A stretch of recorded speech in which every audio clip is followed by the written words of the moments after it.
നമ്മുടെ ഭരണഘടനയിലെ ഏറ്റവും പ്രധാനപ്പെട്ട ഒന്നാണ് കേന്ദ്ര തെരഞ്ഞെടുപ്പ് കമ്മീഷൻ, അതോടൊപ്പം തന്നെ സംസ്ഥാന തെരഞ്ഞെടുപ്പ് കമ്മീഷനും. നമ്മൾ ആദ്യം പറഞ്ഞു കേന്ദ്ര തെരഞ്ഞെടുപ്പ് കമ്മീഷൻ അല്ലെ. കേന്ദ്ര തെരഞ്ഞെടുപ്പ് കമ്മീഷൻ എന്ന് പറയുന്നത് നമ്മുടെ ഭരണഘടനയിലെ ഏറ്റവും പ്രധാനപ്പെട്ട ഒരു ഭരണഘടനാ സ്ഥാപനമാണ് കേന്ദ്ര തെരഞ്ഞെടുപ്പ് കമ്മീഷൻ. അപ്പോൾ കേന്ദ്ര തെരഞ്ഞെടുപ്പ് കമ്മീഷൻ ഒരു ഭരണഘടനാ സ്ഥാപനമാണ് എന്നുള്ളത് തർക്കമില്ലല്ലോ, ഭരണഘടനാ സ്ഥാപനമാണ് അല്ലെ. അപ്പോൾ നോക്കൂ, എന്താണ് മക്കളെ ഈ ഭരണഘടനാ സ്ഥാപനം എന്ന് പറയുന്നത്?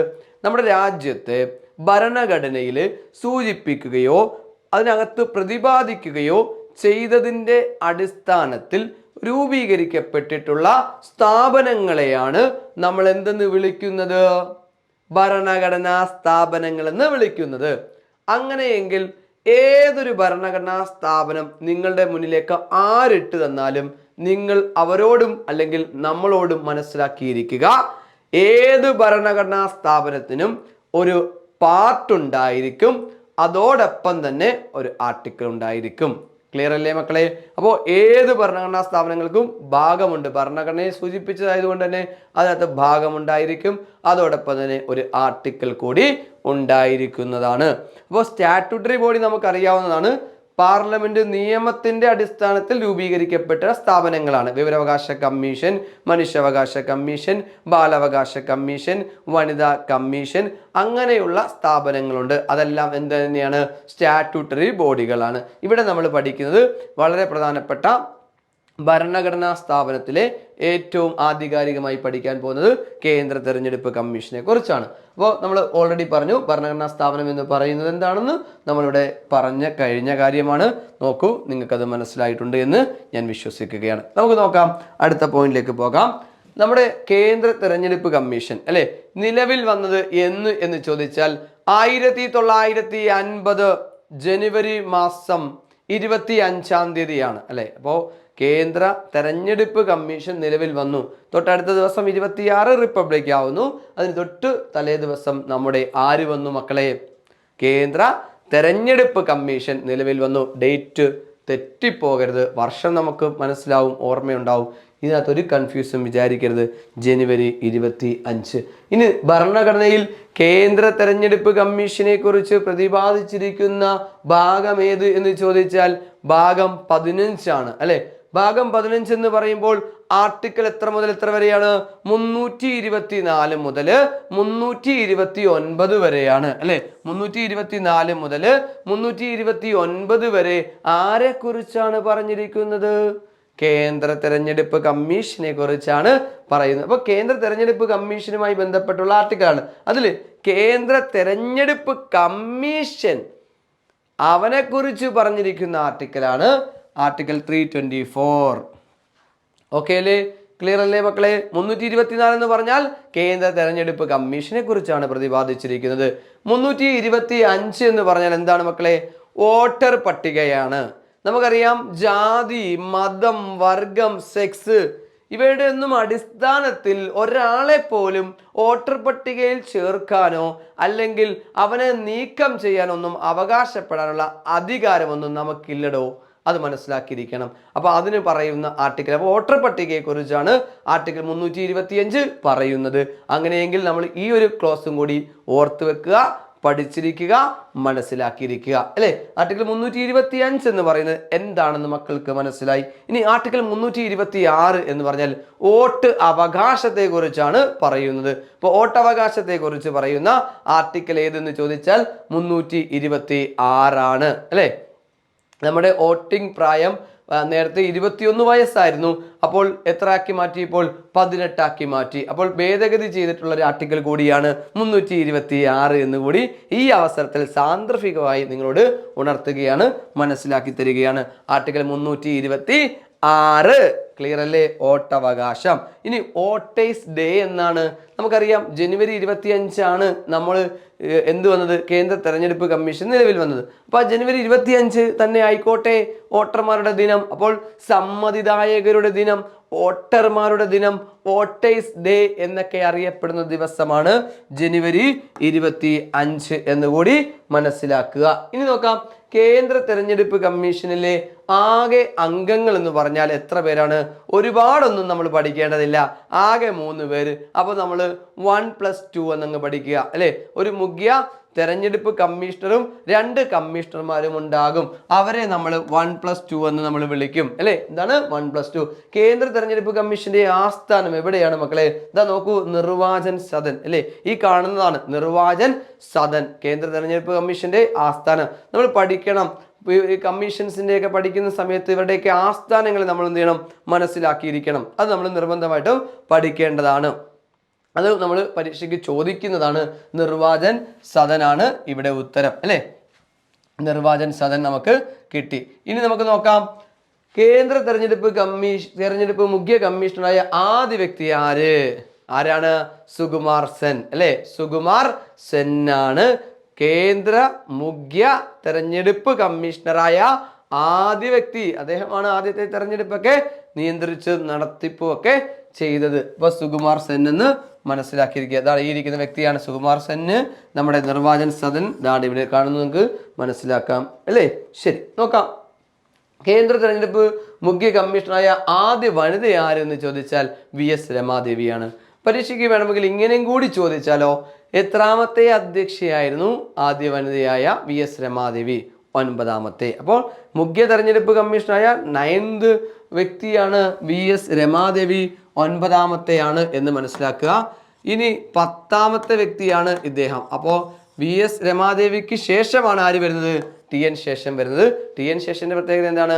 ആദ്യം മലയാളിയാണ് അല്ലേ. അപ്പോൾ മലയാളിയാണ് ആര്?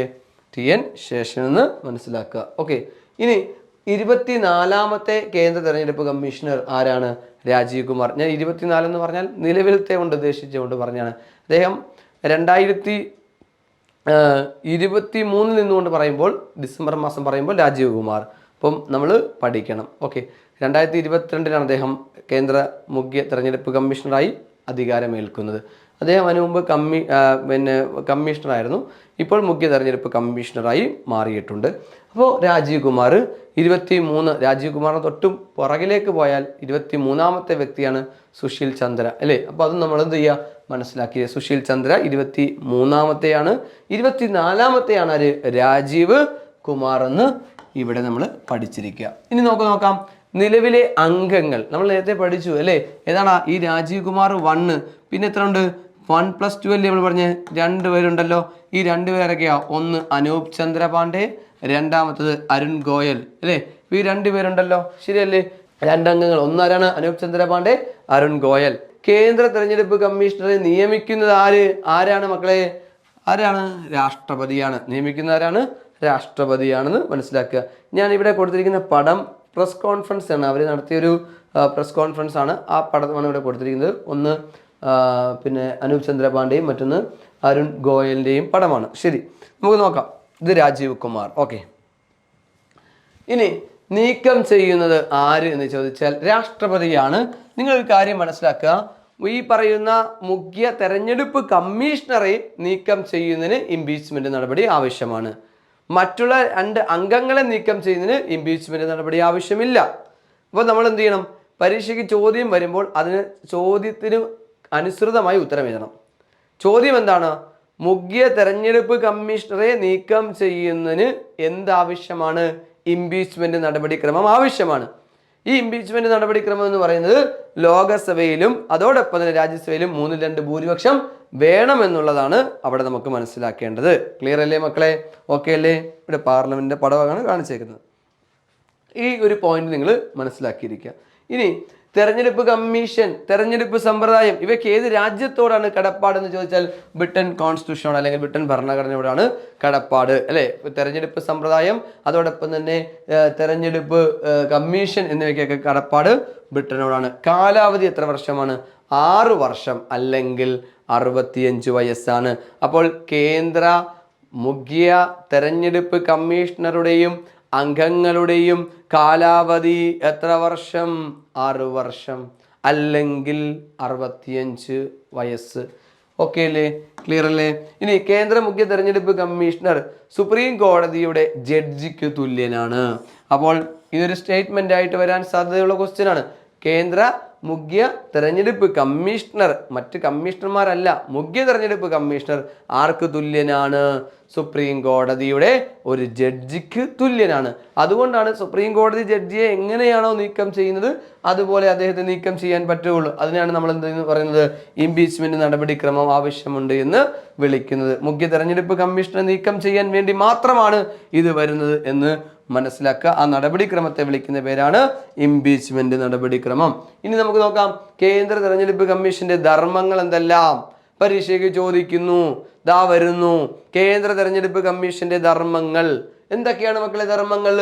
ലോകസഭ, അതോടൊപ്പം തന്നെ രാജ്യസഭ, രാഷ്ട്രപതി, ഉപരാഷ്ട്രപതി തെരഞ്ഞെടുപ്പ് നടത്തുക. അപ്പോൾ ആരുടെയൊക്കെ തെരഞ്ഞെടുപ്പുണ്ട്? ലോകസഭ, രാജ്യസഭ, രാഷ്ട്രപതി, ഉപരാഷ്ട്രപതി തെരഞ്ഞെടുപ്പ് നടത്തുക. ഓക്കെ അല്ലേ? ഇനി വോട്ടേഴ്സ് ID തയ്യാറാക്കുക, ഇലക്ഷൻ ID. ഇവിടെ ഇലക്ഷൻ IDയുടെയും ഒരു ആധാറിന്റെയും കാണിച്ചിട്ടുണ്ട്. അപ്പോൾ ആധാർ തയ്യാറാക്കുന്നവരല്ല, പക്ഷേ ആധാർ കാണിക്കാനുള്ള കാരണം ഇവിടെ ഒരു പടം വന്നത് കൊണ്ട് കാണിച്ചതാണ്. മറ്റൊരു പ്രത്യേകത എന്ന് വെച്ചാൽ ഇവിടെ ലിങ്കിങ്ങിന്റെ ഒരു സിമ്പലും കൂടി നിങ്ങൾക്ക് കാണാം. നിലവിൽ ഇപ്പോൾ ഈ പറയുന്ന നമ്മുടെ ഇലക്ഷൻ ID കാർഡ് ആധാറുമായിട്ട് ലിങ്ക് ചെയ്തുകൊണ്ടിരിക്കുകയാണ്. അപ്പോൾ അതുകൊണ്ട് ഞാനത് കാണിച്ചെന്ന് മാത്രമേ ഉള്ളൂ കേട്ടോ. അപ്പോൾ ശരിയാണല്ലോ. അപ്പോൾ നമ്മൾ വോട്ടേഴ്സ് ID തയ്യാറാക്കുക. ഇനി വോട്ടേഴ്സ് രജിസ്റ്റർ തയ്യാറാക്കുക, ഇലക്ട്രൽ റോൾ തയ്യാറാക്കുക. അപ്പോൾ ഇലക്ട്രൽ റോൾ തയ്യാറാക്കുക, അതോടൊപ്പം തന്നെ വോട്ടേഴ്സ് രജിസ്റ്റർ തയ്യാറാക്കുക. ഇതൊക്കെ ചെയ്യുന്ന ആരാണ്? നമ്മുടെ കേന്ദ്ര തെരഞ്ഞെടുപ്പ് കമ്മീഷൻ ആണെന്ന് മനസ്സിലാക്കുക. ഇനി മറ്റൊരു കാര്യമാണ് രാഷ്ട്രീയ പാർട്ടികൾക്ക് അംഗീകാരം നൽകുക. നമ്മുടെ രാജ്യത്തെ സംസ്ഥാന പാർട്ടികളുണ്ട്, ദേശീയ പാർട്ടികളുണ്ട്. ഇവർക്കെല്ലാം അംഗീകാരം കൊടുക്കുന്നത് ആരാണ് മക്കളെ? നമ്മുടെ കേന്ദ്ര തെരഞ്ഞെടുപ്പ് കമ്മീഷനാണ്. തെരഞ്ഞെടുപ്പിൽ മത്സരിക്കുന്നവർക്ക് ചിഹ്നം അനുവദിക്കുന്നത് ആരാണ്? കേന്ദ്ര തെരഞ്ഞെടുപ്പ് കമ്മീഷനാണ്. ഇലക്ട്രൽ കോളേജ് തയ്യാറാക്കുന്നത് ആരാണ്? നമ്മുടെ കേന്ദ്ര തെരഞ്ഞെടുപ്പ് കമ്മീഷനാണ്. രാഷ്ട്രപതി തെരഞ്ഞെടുപ്പുമായി ബന്ധപ്പെട്ട് ഇലക്ട്രൽ കോളേജ് ഉണ്ട് അല്ലേ? അപ്പൊ അതൊക്കെ തയ്യാറാക്കുന്നത് ആരാണ്? നമ്മുടെ കേന്ദ്ര തെരഞ്ഞെടുപ്പ് കമ്മീഷനാണെന്ന് മനസ്സിലാക്കിയിരിക്കുക. ഇത് ദേശീയ പാർട്ടികളുടെയൊക്കെ ചിഹ്നങ്ങളാണ്. ഇവിടെ മറ്റു പാർട്ടികൾക്ക് മത്സരിക്കുന്നവർക്കെല്ലാം ചിഹ്നങ്ങൾ അനുവദിക്കുന്നതും ആര് തന്നെയാണെന്ന് നമ്മൾ പഠിച്ചത്? കേന്ദ്ര തെരഞ്ഞെടുപ്പ് കമ്മീഷനാണെന്നാണ് പഠിച്ചത്. അങ്ങനെയെങ്കിൽ അതും കൂടി എന്ത് ചെയ്യുക? മനസ്സിലാക്കി ഇരിക്കാൻ വേണ്ടിയിട്ടാണ് ഈ പിക്ചറും കൂടി കൊടുത്തത്. ക്ലിയർ അല്ലേ? ഇനി നോക്കാം ദേശീയ പാർട്ടി ആകുന്നതിനുള്ള മാനദണ്ഡങ്ങൾ എന്തെല്ലാം. പരീക്ഷയ്ക്ക് ചോദിക്കും മക്കളെ, ഉറപ്പാണ്, വളരെ പ്രധാനപ്പെട്ടതാണ്. താഴെ തന്നിരിക്കുന്നവയിൽ ദേശീയ പാർട്ടി ആകുന്നതിനുള്ള മാനദണ്ഡം ഏത്? മക്കളെ 3 മാനദണ്ഡമാണ് ദേശീയ പാർട്ടി ആകുന്നതിനുള്ള മാനദണ്ഡമായിട്ട് കേന്ദ്ര തെരഞ്ഞെടുപ്പ് കമ്മീഷൻ പറയുന്നത്. അതിൽ ഏതെങ്കിലും ഒരു മാനദണ്ഡം ഉണ്ടെങ്കിൽ ആ പാർട്ടിക്ക് ദേശീയ പാർട്ടിയായി തുടരാം. അങ്ങനെയെങ്കിൽ നോക്കൂ, ദേശീയ പാർട്ടി ആകുന്നുള്ള 3 മാനദണ്ഡങ്ങളിൽ ഒന്നാമത്തെ മാനദണ്ഡം എന്താണ്? 3 സംസ്ഥാനങ്ങളിലായി ലോകസഭയിലേക്ക് വേണം 2% സീറ്റ്. അതായത് നമ്മുടെ നിലവിൽ 543 ലോകസഭാ അംഗങ്ങളാണുള്ളത് അല്ലേ? ആംഗ്ലോ ഇന്ത്യൻ റെപ്രസെന്റേഷൻ നിലവിലില്ല, നമുക്കറിയാം. അപ്പോൾ 543 സീറ്റുകളാണ് ആകെയുള്ളത്. ഈ 543 × 2% നമ്മൾ കൂട്ടുമ്പോൾ കിട്ടുന്നതാണ് ലോകസഭയിലേക്ക് സീറ്റ് എന്ന് പറയുന്നത്. ആ സീറ്റ് വേണം ഒന്നാമത്തെ മാനദണ്ഡം. ക്ലിയർ അല്ലേ? നാളെ ഇനി 543 കൂടിയാൽ അതിന് 2%. അപ്പോൾ നമ്മൾ പഠിക്കേണ്ടത് എണ്ണം അല്ല, ഇവിടെ നമ്മൾ 2% സീറ്റാണ് വേണ്ടത്. ക്ലിയർ അല്ലേ? ചിലപ്പോൾ ഇവിടെ നിങ്ങൾ കണക്ക് കൂട്ടുമ്പോൾ 11 സീറ്റ് വന്നേക്കാം. അപ്പോൾ 11 സീറ്റ് അല്ല വേണ്ടത്, 2% സീറ്റ്. അതാണ് പഠിക്കേണ്ടത്, 2% സീറ്റ്. ഇനി 4 സംസ്ഥാനങ്ങളിലായി, രണ്ടാമത്തെ എന്താണ്? 4 സംസ്ഥാനങ്ങളിലായി 6% വോട്ടും നേടി ലോകസഭയിലേക്ക് 4 സീറ്റും നേടണം മക്കളെ. 4 സംസ്ഥാനങ്ങളിലായി ലോകസഭയിലേക്ക് 6% വോട്ടും നേടി ലോകസഭയിലേക്ക് എത്ര സീറ്റ് വേണം? നമുക്കൊരു 4 സീറ്റും കൂടി വേണ്ടി വരും. അപ്പൊ അതും കൂടി എന്ത് ചെയ്യുക? ഒന്ന് മനസ്സിലാക്കിയിരിക്കുക. അപ്പൊ ക്ലിയർ അല്ലേ? അപ്പോൾ നമ്മൾ ആ ഒരു പോയിന്റ് ക്ലിയർ ആയി മനസ്സിലാക്കിയിട്ടുണ്ടെന്ന് വിശ്വസിക്കുന്നു. ഇനി മൂന്നാമത്തെ മാനദണ്ഡം എന്താണ്? മൂന്നാമത്തെ മാനദണ്ഡം 4 സംസ്ഥാനങ്ങളിലെങ്കിലും, എന്താണ്? 4 സംസ്ഥാനങ്ങളിലെങ്കിലും സംസ്ഥാന പാർട്ടിയായി അംഗീകരിക്കപ്പെടണം. അപ്പോൾ 3 മാനദണ്ഡം കിട്ടി നമുക്ക്. ദേശീയ പാർട്ടിയാകുന്നുള്ള 3 മാനദണ്ഡം ഇപ്പോൾ തന്നെ നിങ്ങൾ അങ്ങ് പഠിച്ചോളൂ, ഇത് ക്ലിയർ ആക്കി വെച്ചോളൂ. ഓക്കെ അല്ലേ? ഇനി നമുക്ക് നോക്കാം സംസ്ഥാന പാർട്ടിയാകുന്നുള്ള മാനദണ്ഡമുണ്ട്. അപ്പോൾ ദേശീയ പാർട്ടിയാകുന്നുള്ള മാനദണ്ഡം പഠിച്ചാൽ സംസ്ഥാന പാർട്ടിയാകുന്നുള്ള മാനദണ്ഡം എന്ത് ചെയ്യണം? നമ്മൾ പഠിച്ചിരിക്കണം, ഉറപ്പായിട്ട് നമ്മൾ അറിഞ്ഞിരിക്കേണ്ടതാണ്. അങ്ങനെയെങ്കിൽ സംസ്ഥാന പാർട്ടിയാകുന്നതിനുള്ള 3 മാനദണ്ഡങ്ങളാണ് ഉള്ളത് എന്ന് നമുക്കറിയാം. ഏതെല്ലാമാണ് ആ 3 മാനദണ്ഡങ്ങൾ? സംസ്ഥാന നിയമസഭയിൽ 6% വോട്ട് നേടി 2 സീറ്റ് നേടണം. അപ്പോൾ 6% വോട്ട് മാത്രം പോരാ, 6% വോട്ട് വേണം. ഈ 6% വോട്ട് അല്ലെങ്കിൽ 4% വോട്ട്, 8% വോട്ട് എന്നൊക്കെ പറഞ്ഞാൽ ടോട്ടൽ പോൾഡിന്റെ 6% വോട്ടാണ്. അതായത് ഒരു സംസ്ഥാന നിയമസഭയിൽ നടന്ന ആകെ ടോട്ടൽ വോട്ടിന്റെ 6% വോട്ട്. 2 സീറ്റ്. സംസ്ഥാന നിയമസഭയിൽ 3% സീറ്റ് അല്ലേ? സംസ്ഥാന നിയമസഭയിൽ ഒരു 3% സീറ്റ് വേണം. അതോടെ അല്ലെങ്കിൽ ഒരു 3 സീറ്റ്, അല്ലെങ്കിൽ ഒരു 3 സീറ്റാണ്, ഓറാണ് അല്ലേ? ഇതിനകത്ത് ഏതെങ്കിലും ഒന്ന് മതി. 3% സീറ്റ് അല്ലെങ്കിൽ 3 സീറ്റ് എന്നുള്ളതാണ് രണ്ടാമത്തെ മാനദണ്ഡം. മൂന്നാമത്തെ മാനദണ്ഡം എന്താണ്? സംസ്ഥാന നിയമസഭയിൽ 6% വോട്ട് നേടി ഒരു ലോകസഭാ സീറ്റും നേടണം. അതല്ലെങ്കിൽ 8% വോട്ട്, ടോട്ടൽ പോളിന്റെ 8% വോട്ടായാലും മതി. അപ്പൊ നിങ്ങൾ എന്ത് ചെയ്യുക? അത് മനസ്സിലാക്കിയിരിക്കുക. എന്താ പഠിച്ചത്? സംസ്ഥാന നിയമസഭയിൽ 6% വോട്ട്, അതിൻ്റെ കൂടെ തന്നെ ഒരു ലോകസഭയിൽ ഒരു സീറ്റ്. അവർക്ക് എന്താകാം? സംസ്ഥാന പാർട്ടിയാകാം. അതോടൊപ്പം തന്നെ മനസ്സിലാക്കേണ്ട മറ്റൊരു പോയിന്റും കൂടിയുണ്ട്. എന്ത് മക്കളെ? അല്ലെങ്കിൽ ഇവർക്ക് സീറ്റ് കിട്ടിയില്ല എന്ന് വിചാരിക്കുക, അല്ലെങ്കിൽ ടോട്ടൽ പോൾഡിന്റെ 8% വോട്ട് നേടിയാലും മതിയാകും. ഇതാണ് ഒരു സംസ്ഥാന പാർട്ടിയാകുന്നുള്ള 3 മാനദണ്ഡങ്ങൾ എന്ന് പറയുന്നത്. അപ്പൊ 3 മാനദണ്ഡങ്ങൾ നമുക്ക് കിട്ടി. ഓക്കെ, ഇനി ദേശീയ പാർട്ടികളുടെ എണ്ണം 2023 കണക്ക് പ്രകാരം 6 എണ്ണമാണ്. അപ്പോൾ ദേശീയ പാർട്ടികളുടെ എണ്ണം 2023 കണക്ക് പ്രകാരം എത്ര ഉണ്ട്? 6 എണ്ണമാണ് ഉള്ളത്. 1 INC ആണ്, ഇന്റർനാഷണൽ കോൺഗ്രസ് ആണ്. 2 BJP, ഭാരതീയ ജനതാ പാർട്ടിയാണ്. 3 CPI, communist party of India, Marxist ആണ്. 3 BSP, ബഹുജൻ സമാജ് പാർട്ടിയാണ്. 4 NPP, national people's party, national people's പാർട്ടിയാണ്. നോക്കൂ, AAP, ആം ആദ്മി പാർട്ടിയാണ്. അപ്പൊ ഇതാണ് നിലവിലെ 6 ദേശീയ പാർട്ടികൾ. കിട്ടിയല്ലോ മക്കളെ? 6 ദേശീയ പാർട്ടികൾ കിട്ടി. ഇനി 2023 അംഗീകാരം നഷ്ടപ്പെട്ടു പോയ ദേശീയ പാർട്ടികൾ ഏതെല്ലാം? ഓക്കെ ആണല്ലോ. അപ്പോൾ അംഗീകാരം നഷ്ടപ്പെട്ടു പോയ 3 പാർട്ടികളുണ്ട്. CPI, AITC, NCP. ഏതെല്ലാമാണ്? Communist party of India, all India Trinamool Congress, അതോടൊപ്പം തന്നെ നാഷണലിസ്റ്റ് കോൺഗ്രസ് പാർട്ടി, NCP. അപ്പൊ ഈ 3 പാർട്ടികളാണ് 2023 ദേശീയ പാർട്ടി എന്ന അംഗീകാരം നഷ്ടപ്പെട്ടു പോയ പാർട്ടികൾ. മനസ്സിലാക്കിയെടുക്കുക. അപ്പൊ നിങ്ങൾ ചോദിക്കും, സാർ അപ്പം മൊത്തം 9 എണ്ണം ഉണ്ടായിരുന്നോ? ഇല്ല, 8 പാർട്ടികളായിരുന്നു 2023 ഈ പറയുന്ന കണക്ക് വരുന്നതിന് മുമ്പ് ഉണ്ടായിരുന്നത്. എന്ന് വെച്ചാൽ 8 ദേശീയ പാർട്ടികളെ ഉണ്ടായിരുന്നുള്ളൂ. അപ്പോൾ പുതുതായിട്ടൊരു ദേശീയ പാർട്ടി കൂടി ആഡ് ചെയ്തു. ആ പാർട്ടിയുടെ പേര് കൂടിയാണ് ആം ആദ്മി പാർട്ടി, AAP.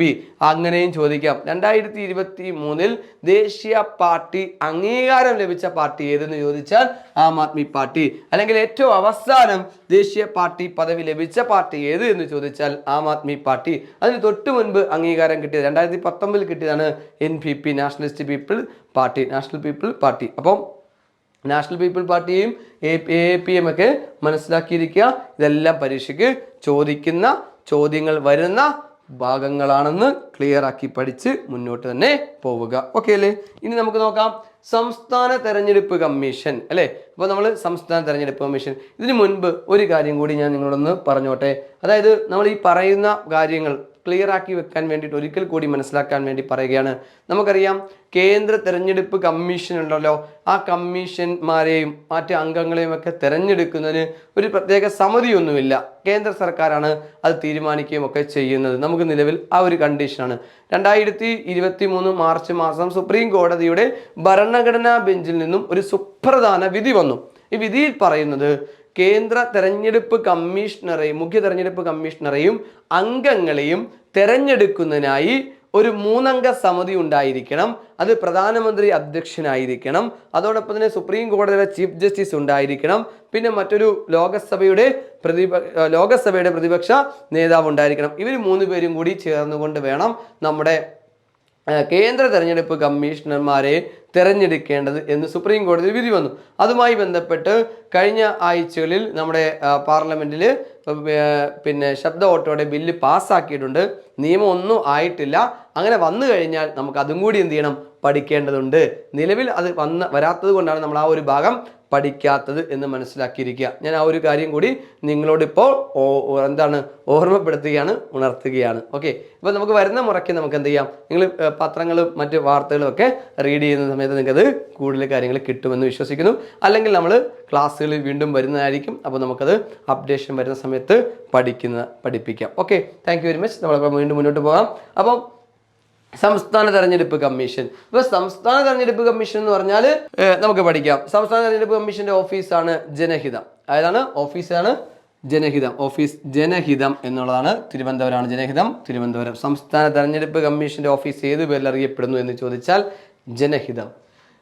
ഭാഗം 14 പാർട്ട് 14 ആർട്ടിക്കിൾ 243 243 ആരെക്കുറിച്ചാണ് പറയുന്നത്? സംസ്ഥാന തെരഞ്ഞെടുപ്പ് കമ്മീഷനെ കുറിച്ചാണ് പറയുന്നത്. അപ്പോൾ സംസ്ഥാന തെരഞ്ഞെടുപ്പ് കമ്മീഷനെ കുറിച്ച് പ്രതിപാദിക്കുന്ന ആർട്ടിക്കലാണ് ഏത് മക്കളെ? 243 243 എന്ന് മനസ്സിലാക്കുക. ഇനി 1992 73ാമത്തെ ഭരണഘടനാ ഭേദഗതി പ്രകാരമാണ് സംസ്ഥാന തെരഞ്ഞെടുപ്പ് കമ്മീഷൻ നിലവിൽ വന്നത്. അപ്പോൾ സംസ്ഥാന തെരഞ്ഞെടുപ്പ് കമ്മീഷൻ നിലവിൽ വരാൻ കാരണമായ ഭേദഗതിയാണ് 1992 73 അമെൻമെന്റ്, 73ാം ഭരണഘടനാ ഭേദഗതി. നമുക്കറിയാം 73ഉം 74ഉം ഭരണഘടനാ ഭേദഗതി, പഞ്ചായത്ത് രാജും നഗരപാലിക നിയമവും വരുന്ന ഭേദഗതിയാണ് അല്ലേ. ഇനി പഞ്ചായത്ത് മുനിസിപ്പൽ നിയമത്തിന്റെ അടിസ്ഥാനത്തിൽ വന്നതാണ് നമ്മുടെ ഈ പറയുന്ന സംസ്ഥാന തെരഞ്ഞെടുപ്പ് കമ്മീഷൻ. ഇപ്പൊ സംസ്ഥാന തെരഞ്ഞെടുപ്പ് കമ്മീഷൻ വരുന്നത് പഞ്ചായത്ത് മുനിസിപ്പൽ നിയമത്തിന്റെ അടിസ്ഥാനത്തിലാണെന്ന് കൂടി മനസ്സിലാക്കുക അല്ലേ. 243 എന്ന് പറഞ്ഞാൽ 243 തൊട്ട് 243 മുതൽ 243 വരെയുള്ള ആർട്ടിക്കൽ പഞ്ചായത്ത് രാജ് സിസ്റ്റത്തെ കുറിച്ചൊക്കെ പറയുന്ന ആർട്ടിക്കലാണ്. അപ്പോൾ അതിനകത്താണ് ഒക്കെ കേടി വരുന്നത്. അപ്പോൾ നമുക്ക് മനസ്സിലാക്കാം പഞ്ചായത്ത് രാജ് നിയമത്തിൽ പറയുന്നുണ്ട് സംസ്ഥാന തെരഞ്ഞെടുപ്പ് കമ്മീഷനെ കുറിച്ച്. അപ്പോൾ നിങ്ങൾ എന്ത് ചെയ്യുക, അതും കൂടെ ഒന്ന് ഓർത്ത് വെക്കുക, മനസ്സിലാക്കി പഠിക്കുക. ഇനി നമുക്ക് പോകാം.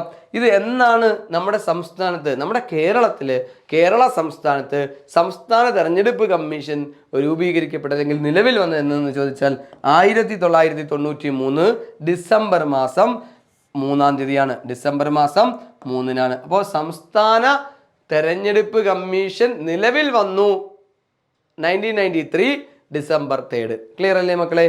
ഓക്കെ അല്ലേടാ? അത് സെറ്റ് അല്ലേ? ഇനി നമുക്ക് നോക്കാം.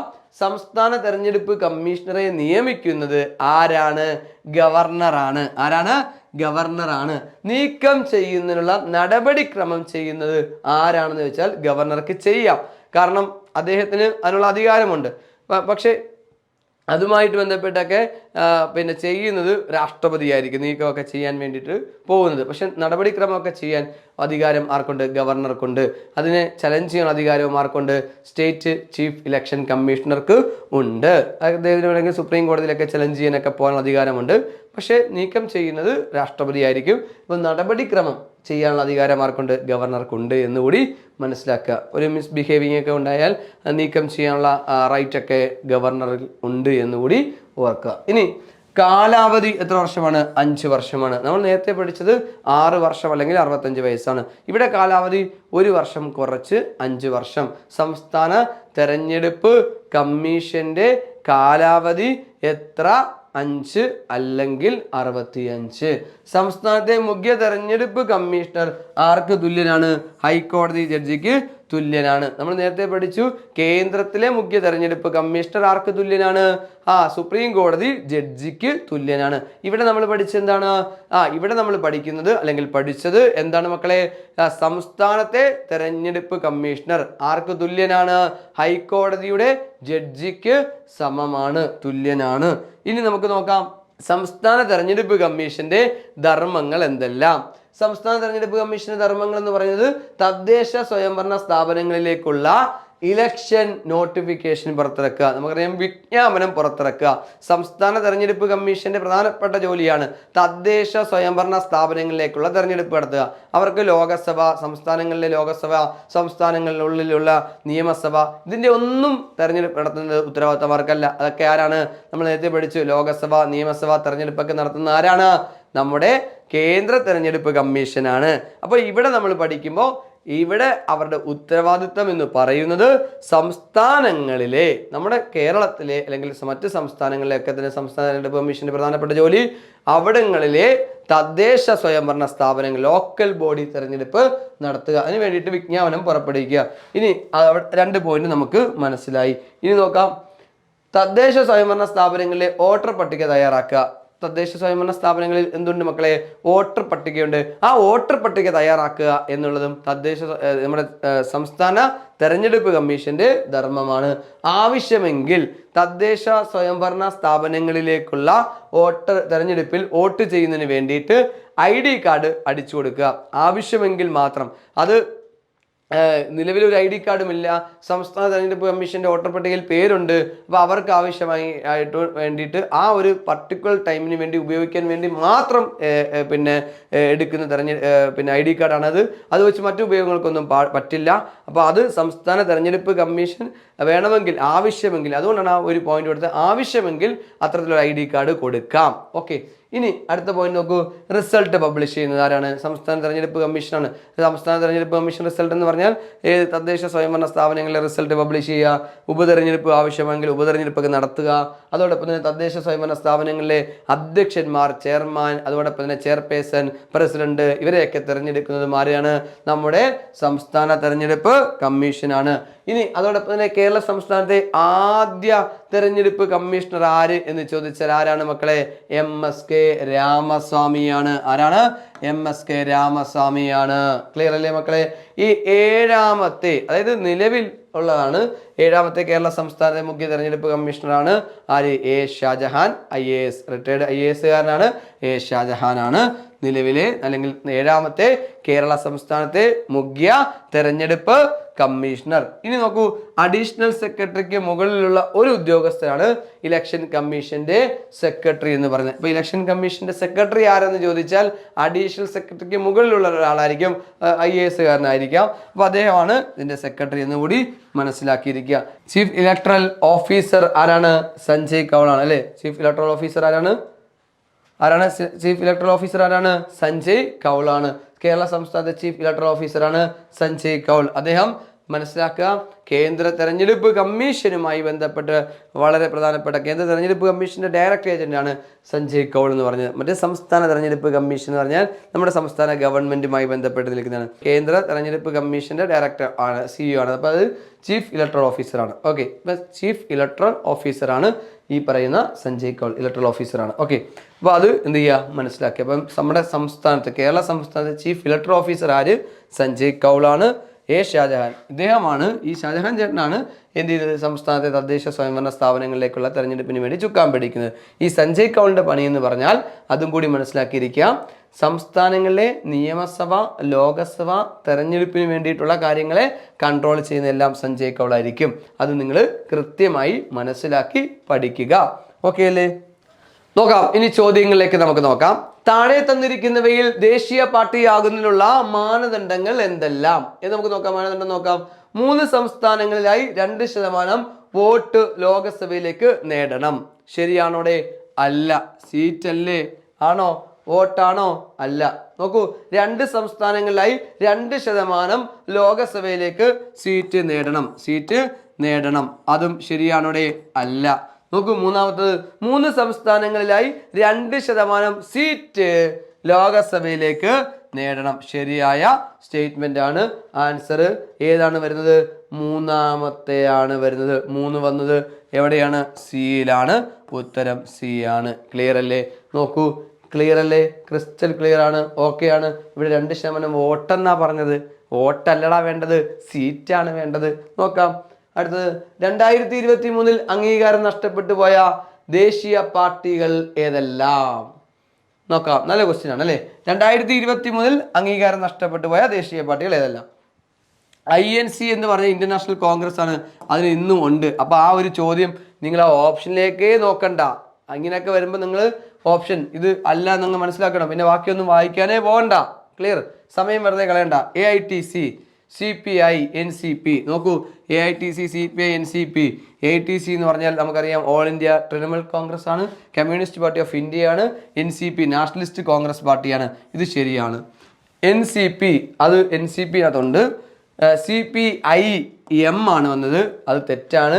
NBP എന്ന് പറഞ്ഞതും തെറ്റാണ്. അപ്പോൾ ഇത് രണ്ടും ഈ ഓപ്ഷൻ എന്താണ്? തെറ്റായ ഓപ്ഷനാണ്. ഇനി നോക്കാം CPIM. അപ്പം ഇവിടെ CPIM വന്നു, ഇത് നമുക്ക് എന്ത് ചെയ്യാം? ഒറ്റയടിക്കല് വെട്ടിക്കളയാം. CPIM തന്നെ ആദ്യം തന്നെ വന്നു, കാരണം CPIM communist party of India Marxist ദേശീയ പാർട്ടിയാണ് നമുക്കറിയാം. അപ്പോൾ അതുകൊണ്ട് നമുക്ക് ഓപ്ഷൻ അതൊന്നും തിരിയേണ്ടതില്ല. ആൻസർ വന്ന ഓപ്ഷൻ ബി ആണ് ആൻസർ. നമുക്ക് ഉത്തരം ബി ആയിട്ട് അവിടെ എഴുതാവുന്നതാണ്. വളരെ സിമ്പിളായിട്ട് നമുക്കത് മനസ്സിലാക്കിയെടുക്കാം അല്ലേ. ഇനി നോക്കാം, കേന്ദ്ര തെരഞ്ഞെടുപ്പ് കമ്മീഷനുമായി ബന്ധപ്പെട്ട ശരിയായ പ്രസ്താവനയാണ് ചോദ്യം. നോക്കാം, കേന്ദ്ര തെരഞ്ഞെടുപ്പ് കമ്മീഷൻ ഒരു ഭരണഘടനാ സ്ഥാപനമാണ്. തർക്കം വല്ലതും ഉണ്ടോ? ഒരു തർക്കവും ഇല്ല അല്ലേ. നമ്മുടെ ക്ലാസ്സിന്റെ തുടക്കത്തിൽ നമ്മൾ അത് പഠിച്ചുകൊണ്ടാണ് പോയത്. ഇനി രണ്ടാമത്തെ ക്വസ്റ്റ്യൻ നോക്കൂ, കേന്ദ്ര തെരഞ്ഞെടുപ്പ് കമ്മീഷനിൽ ആകെ 4 അംഗങ്ങൾ. അങ്ങനെ ഒരു കാര്യം നമ്മൾ പഠിച്ചില്ല അല്ലേ, അപ്പൊ അത് തെറ്റാണ്. ഇനി കേന്ദ്ര തെരഞ്ഞെടുപ്പ് മുഖ്യ കമ്മീഷണറെയും അംഗങ്ങളെയും തീരുമാനിക്കുന്നത് പ്രധാനമന്ത്രിയാണ്. കേന്ദ്ര തെരഞ്ഞെടുപ്പ് മുഖ്യ കമ്മീഷണറെയും അംഗങ്ങളെയും തീരുമാനിക്കുന്നത് പ്രധാനമന്ത്രിയാണ്. ഓക്കെ, ഇവിടെ തീരുമാനിക്കുന്നത് എന്നുള്ളത് നമ്മൾ മാറ്റിയതിന് ശേഷം നിയമിക്കുന്നത് എന്നാക്കാം. ഓക്കെ, നിയമിക്കുന്നത്. ഓക്കെ, അതാണ് നമുക്ക് വരുന്ന ക്വസ്റ്റ്യൻ. നിയമിക്കുന്നത് ആരാണ്? പ്രധാനമന്ത്രിയാണ്. നിയമിക്കുന്നത് പ്രധാനമന്ത്രിയല്ല. ഈ തീരുമാനം എന്ന് പറയുന്നത് കേന്ദ്ര സർക്കാരാണ് തീരുമാനമൊക്കെ വരുന്നത്.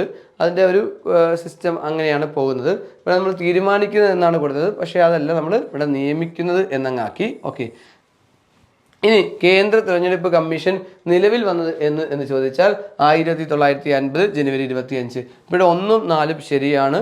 ഡി ആണ് ആൻസർ, 1ഉം 4ഉം. ഇവിടെ കേന്ദ്ര തെരഞ്ഞെടുപ്പ് മുഖ്യ കമ്മീഷണറെയും അംഗങ്ങളെയും തീരുമാനിക്കുന്നത് പ്രധാനമന്ത്രി. തീരുമാനിക്കുന്നത് അങ്ങനെ ഒരു ക്വസ്റ്റ്യൻ വരത്തില്ല. നിയമിക്കുന്നത് എന്നുള്ള ക്വസ്റ്റ്യനാണ് വരുന്നത്. തീരുമാനിക്കുന്നത് സെൻട്രൽ ഗവൺമെൻറ് എന്നുള്ളതാണ്. അവിടെ പ്രധാനമന്ത്രി എന്നുള്ള ഉത്തരവും അവിടെ വന്നാലും തെറ്റായിട്ട് തന്നെയാണ് നമുക്ക് വ്യാഖ്യാനിക്കേണ്ടത്. സോ നമുക്ക് ആൻസർ ഇവിടെ വരുന്നത് 1ഉം അതോടൊപ്പം തന്നെ 4ഉമാണെന്ന് മനസ്സിലാക്കി ഇരിക്കുക. ക്ലിയർ അല്ലേ മക്കളെ? ഇനി നമുക്ക് അടുത്ത ക്വസ്റ്റ്യൻ നോക്കാം. സംസ്ഥാനത്തെ തെരഞ്ഞെടുപ്പ് കമ്മീഷണറെ നിയമിക്കുന്നത് ആരാണ്? രാഷ്ട്രപതി അല്ല, പ്രധാനമന്ത്രി അല്ല, മുഖ്യമന്ത്രി അല്ല. ഉത്തരം ഗവർണറാണ്. Answer, right answer governor. C ആണ് ഇവിടെ ആൻസർ അല്ലേ. അപ്പം അടുത്ത ക്വസ്റ്റ്യനിലേക്ക് പോകാം. കേരള സംസ്ഥാന ഇലക്ഷൻ കമ്മീഷൻ നിലവിൽ വന്നത് എന്നാണ്? കേരള സംസ്ഥാനത്ത് ഇലക്ഷൻ കമ്മീഷൻ, കേന്ദ്ര തെരഞ്ഞെടുപ്പ് കമ്മീഷൻ നിലവിൽ വന്നത് 1950 ജനുവരി മാസമാണ്. എത്രാം തീയതിയാണ്? 25-ാം തീയതിയാണ്. എന്നാൽ സംസ്ഥാനത്ത് ഇലക്ഷൻ കമ്മീഷൻ നിലവിൽ വന്നത് എന്നാണ് ക്വസ്റ്റ്യൻ. ഇവിടെ 1992 ഡിസംബർ 3, 1993 ഡിസംബർ 3, 1993 ജനുവരി 1. ഇതൊന്നും അല്ല അല്ലേ, ഇതുമല്ല ആൻസർ. ആൻസർ 1993 ഡിസംബർ 3 ആണ് അല്ലേ. ബി ആണ് ആൻസർ. അതാണ് നമ്മുടെ ഉത്തരം. ശരിയല്ലേ? ക്ലിയർ അല്ലേ? ഓക്കെ അല്ലേ? സെറ്റ് അല്ലേ? അപ്പോൾ നമ്മുടെ ഈ ഒരു ഭാഗം ഇന്നിവിടെ അവസാനിച്ചിരിക്കുകയാണ്. ഈ ഒരു ഭാഗത്ത് നമ്മൾ ഇന്ന് പഠിച്ചത് എന്തിനെ കുറിച്ചാണ്? കേന്ദ്ര തെരഞ്ഞെടുപ്പ് കമ്മീഷനെയും അതോടൊപ്പം തന്നെ സംസ്ഥാന തെരഞ്ഞെടുപ്പ് കമ്മീഷനെയും കുറിച്ചാണ് നമ്മൾ ഈ ഒരു ഭാഗത്ത് പഠിച്ചത്. ഈ ഒരു ഭാഗം നിങ്ങൾ നന്നായിട്ട് മനസ്സിലാക്കി തന്നെ പഠിക്കുക. Wish you all the very best. Thank you very much. മറ്റൊരു വീഡിയോയുമായി നമുക്ക് വീണ്ടും കാണാം. ബൈ.